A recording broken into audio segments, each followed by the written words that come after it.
Hi everyone, welcome to Mentor Box. मेरा नाम है Bharti and I am your NEET counselling expert and a biology educator as well. और आप लोगों के लिए एक बहुत बड़ी नोटिफिकेशन, बहुत बड़ी ब्रेकिंग न्यूज़ ये है कि आपका जो AFMC है which is armed force medical college, उसका information brochure for the year 2026 release हो चुका है।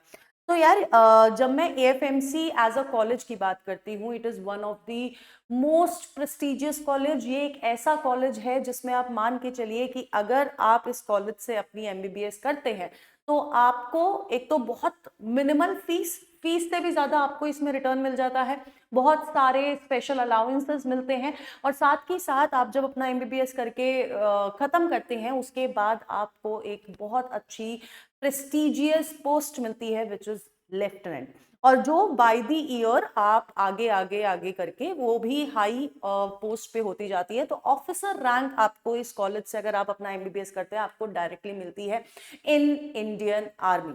और जिन बच्चों का AFMC सपना है बेटा, you should know about this particular college, कितनी सीट्स हैं, क्या एलिजिबिलिटी क्राइटेरिया है, इसके अलावा क्या क्या चीजें हैं, क्या मेडिकल स्टैंडर्ड्स है, क्या सिर्फ नीट के पेपर के बेसिस पे इसमें एडमिशन हो जाता है, काउंसलिंग कैसे होती है। तो बहुत सारे क्वेश्चंस होंगे जो आपके मन में होंगे, तो इन्हीं क्वेश्चन का आंसर देने के लिए ये वीडियो मैं बना रही हूँ। अब इंपॉर्टेंट चीज ये है कि इस वीडियो को ध्यान से, तमीज से देखिएगा, क्योंकि बहुत सारे डाउट्स के साथ हम आगे नहीं बढ़ सकते ना, डाउट्स क्लियर होते रहने चाहिए। ठीक है, तो अब सबसे पहले इंपॉर्टेंट चीज क्या है, जब मैं AFMC की बात करती हूं तो AFMC बेसिकली इसमें आपका 150 कैंडिडेट्स इन टोटल हर साल लिए जाते हैं। अब जब मैं 150 कैंडिडेट्स की बात कर रही हूं तो 150 को हम लोग फर्दर डिवाइड करते हैं 145 और 5 कैंडिडेट्स में।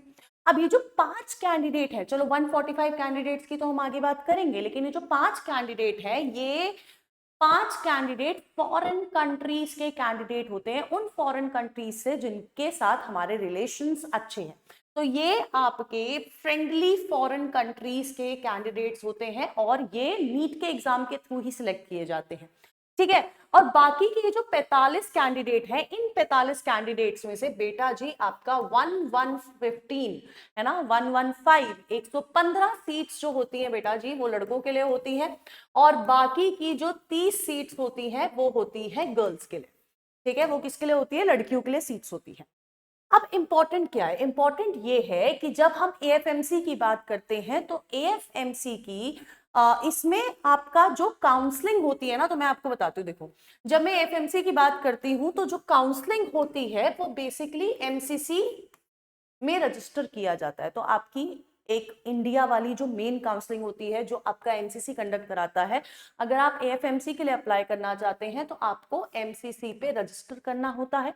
जब आप रजिस्टर कर रहे होते हैं तो वहां पर आपको बहुत अलग से पूछा जाता है कि क्या आप AFMC के लिए अप्लाई करना चाहते हैं, आप वहां पर टिक करेंगे।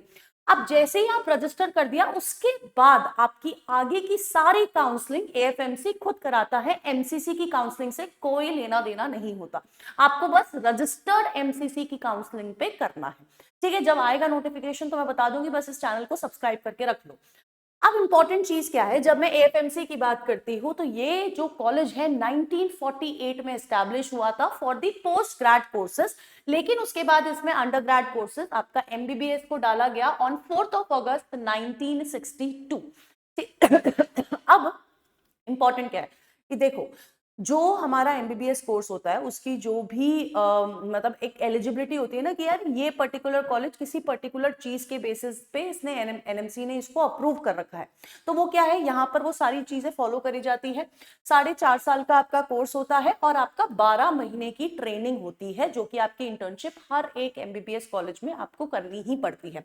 इट इज कंपल्सरी, जो कि NMC के रूल के हिसाब से है।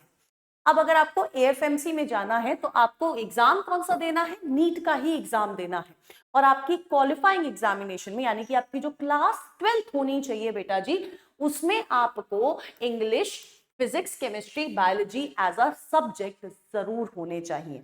अब ये तो चलो ठीक है, एक एलिजिबिलिटी ये हो गया कि हाँ यार अभी परसेंटेज कितनी होनी चाहिए वो भी बताऊंगी, बट अभी आप मान के चलो कि आपका PCBE तो जरूर होना चाहिए, एंड आप अनमैरिड होने चाहिए, जो कि मोस्ट ऑफ द पीपल होते ही हैं। प्लस अगर आप इन 5.5 साल की बात कर रहे हो ना, 5.5 ईयर्स की अगर आप बात करते हो, तो इन 5.5 सालों में आपको शादी करना अलाउड नहीं होता है।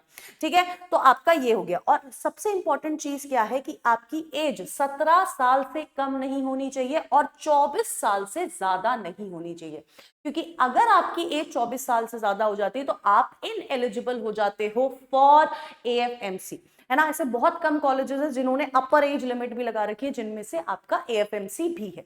ठीक है, नेक्स्ट अगर मैं बात करती हूँ एकेडमिक क्वालिफिकेशन, जैसे कि मैं आपको बता रही थी मिनिमम पासिंग क्राइटेरिया भी है। मिनिमम पासिंग क्राइटेरिया 60% से लेस मार्क्स आपके नहीं होने चाहिए PCBE में। इसके अलावा स्पेसिफिकली इंग्लिश में 50% मार्क्स चाहिए और 50% मार्क्स बाकी के साइंस सब्जेक्ट में। मतलब आप मान के चलिए कि आपको फिजिक्स में 50% मार्क्स होने चाहिए क्लास 12th में, केमिस्ट्री में 50% मार्क्स होने चाहिए, बायोलॉजी में भी 50% मार्क्स होने चाहिए और आपका इंग्लिश में भी 50% मार्क्स होने चाहिए। ये आपका एलिजिबिलिटी क्राइटेरिया होता है। ठीक है, अब जब ये एलिजिबिलिटी क्राइटेरिया हो गया, अब आप नीट का एग्जाम देते हैं। मतलब आपने क्लास 12th कर ली, आप इस साल आप अपेयर कर रहे हैं, तो इसके बाद आप नीट का एग्जाम देते हैं। ठीक है, नीट का एग्जाम देने के बाद क्या आपका एग्जाम खत्म हो जाता है? तो नहीं। ठीक है, नीट के एग्जाम के बाद बेटा जी आपका एग्जाम खत्म नहीं होता है। इसके बाद आपको यहां पर एडमिशन लेने के लिए आपका एक नीट के एग्जाम के बाद होता है कंप्यूटर बेस्ड टेस्ट। ठीक है, कंप्यूटर बेस्ड टेस्ट जिसको हम लोग टॉयलर कहते हैं। अब इसमें क्या क्या होता है, देखो टॉयलर में आपके इन टोटल पूछे जाते हैं 40 क्वेश्चंस। ठीक है, कंप्यूटर बेस्ड टेस्ट होता है वहीं पर होता है। ठीक है, 40 क्वेश्चंस पूछे जाते हैं। 40 क्वेश्चंस होते हैं 2 मार्क्स के, है ना। हर एक क्वेश्चन 2 मार्क्स का होता है, तो टोटल आपका 80 मार्क्स का ये पर्टिकुलर टेस्ट होता है। ठीक है, अब क्या इनकरेक्ट आंसर पे आपकी नेगेटिव मार्किंग है? तो है, यहां पर भी आपकी 0.5 मार्क्स की इनकरेक्ट आंसर पे आपके डिडक्ट करे जाते हैं। तो यानी कि यहां पर भी आपके नेगेटिव मार्किंग वाला सिनेरियो है। और ये जो आपके 40 क्वेश्चन है ये आपको 30 मिनट्स में करने होते हैं। कितने मिनट्स में करने होते हैं बेटा जी? 30 मिनट्स में आपको ये 40 क्वेश्चन करने होते हैं। अब सीट कितनी थी? 145। 145 सीट्स के लिए जब आप नीट का एग्जाम देते हो तो आपकी AFMC की वेबसाइट पर एक मेरिट लिस्ट जारी होती है, जिसमें अप्रोक्सीमेटली 2000 स्टूडेंट्स को बुलाया जाता है फॉर SSB। अब वो जो 2000 बच्चे हैं उनमें से 1600 लड़कों को बुलाया जाता है और 400 लड़कियों को बुलाया जाता है। वहां पर सबसे पहले आप जाते हो, आपका डॉक्यूमेंट वेरिफिकेशन वगैरह सब कुछ होता है, फिर आपका CBT होता है। CBT के बाद आपका इंटरव्यू होता है। ठीक है, जो इंटरव्यू 50 मार्क्स कैरी करता है, 50 मार्क्स कैरी करता है आपका इंटरव्यू। अब जब आप इंटरव्यू हो जाता, देखो अब आपका ये जो आपका CBT हुआ जिसमें आपका इंग्लिश और रीजनिंग आती है, इसके बाद आपका पैट हुआ विच इज साइकोलॉजिकल असेसमेंट, जिसके कोई मार्क्स नहीं होते बट ये होता है। उसके बाद आपका इंटरव्यू होता है विच कैरीज 50 मार्क्स और फिर आपका मेडिकल एग्जामिनेशन होता है। अब मेडिकल एग्जामिनेशन में हर एक चीज टेस्ट करती है, फुल बॉडी चेकअप होते हैं।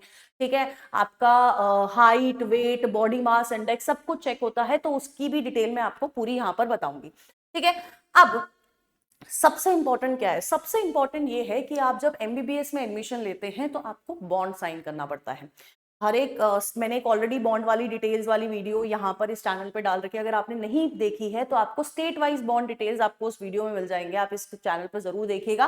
प्लस अगर मैं बात करती हूँ आपके AFMC के बॉन्ड की, तो जब आप एडमिशन लेने जाते हैं तो 71 लाख का बॉन्ड साइन करते हैं, बॉन्ड एग्रीमेंट साइन करते हैं, जो कहता है that any candidate withdrawing from the college after 7 days of admission, ठीक है, will have to pay bond money as per existing rules। यानी कि अगर आपने एडमिशन के 7 दिन बाद आपको लगा अचानक से कि अब मैं इस कॉलेज से नहीं करना चाहता हूं MBBS, तो आपको 71 लाख का बॉन्ड भरना पड़ता है टू AFMC। ठीक है, अब मान के चलो कि यार ये तो हो गया, अब मान के चलो कि यार कोई प्रॉब्लम आ गई, प्रॉब्लम मेडिकल इमरजेंसी है जिसमें उन लोगों को समझ आ रहा है कि हाँ तो ये बच्चा जो है कंटिन्यू नहीं कर पाएगा।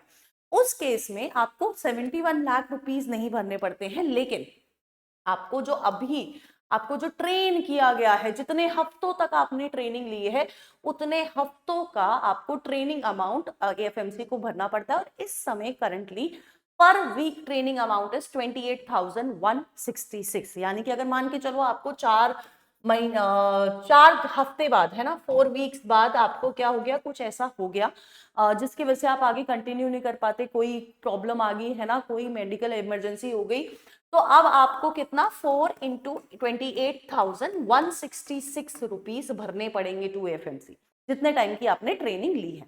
ठीक है, अब ये तो हो गया कि यार आपको कितना बॉन्ड भरना है। अब आपके पास फैसिलिटीज देखो, हॉस्टल फैसिलिटीज मिलेंगी और हॉस्टल में रहना इज कंपलसरी, क्योंकि Indian army is all about discipline और वो आपको डिसिप्लिन होना सिखाते हैं। मेस की फैसिलिटीज मिलेंगी, इसके अलावा बहुत सारे स्पेशल अलाउंसेस मिलने वाले हैं, जैसे कि आपको राशन मिलेगा, ठीक है, हॉस्टल अकोमोडेशन मिलेगी, AC 3 टायर रेलवे वारंट्स भी मिलेंगे, बुक एंड इक्विपमेंट अलाउंस मिलेगा 6,000 रुपए का, स्टेशनरी अलाउंस मिलेगा 1,680 रुपीज का and 210 per month, uniform alliance मिलने वाला है 6,000 रुपए का, ठीक है, फर्स्ट ईयर में, और उसके बाद 1,250 रुपए पर ईयर। ठीक है, हेयर कटिंग अलाउंस भी है बेटा कि तुम्हें बाल, क्योंकि उधर पर आपको बिल्कुल वैसे रहना पड़ता है, एक आर्मी कैडेट की तरह ही रहना पड़ता है। हेयर कटिंग अलाउंस है 210 रुपए का, वॉशिंग अलाउंस है 840 रुपीज का पर मंथ, और ड्यूरिंग समर ब्रेक्स आपका 315 है।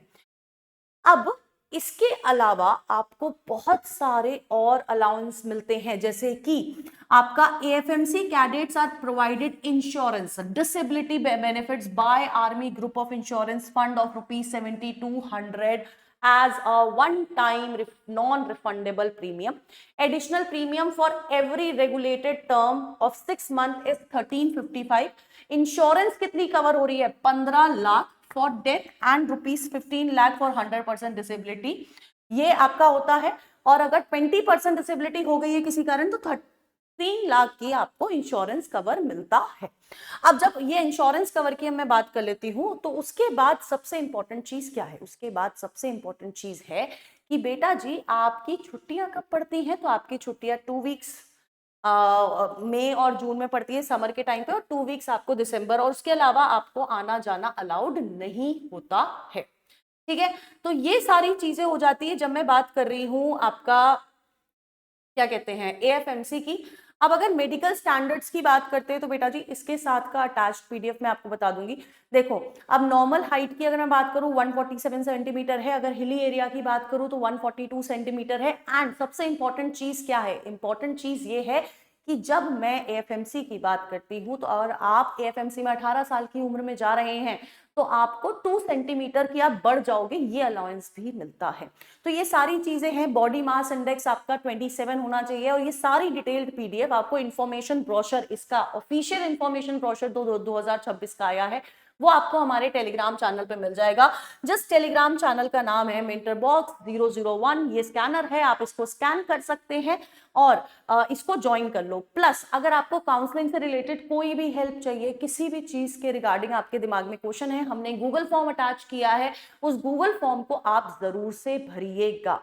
एंड वन मोर थिंग जो आपको याद रखना है कि बेटा जी नीट के बाद जो सबसे इंपॉर्टेंट, मतलब आप जो 1 साल भर मेहनत कर रहे हो ना, वो सारी मेहनत क्यों हो रही है? वो इसलिए हो रही है कि आपको एक अच्छा कॉलेज मिले, है ना, आपको एक बेस्ट कॉलेज आपकी रैंक में मिले। उसके लिए काउंसलिंग बहुत तमीज से करानी है, क्योंकि काउंसलिंग में गड़बड़ होती है तो आपके 2 लाख रुपए, 1 लाख रुपए, 50,000 रुपए, बहुत सारे पैसे चले जाते हैं, और साथ ही साथ एक अच्छा कॉलेज भी नहीं मिलता। इसलिए बोल रही हूँ, तो इस चैनल को फॉलो करके रख लीजिए। Till then tata bye bye, take care and all the best.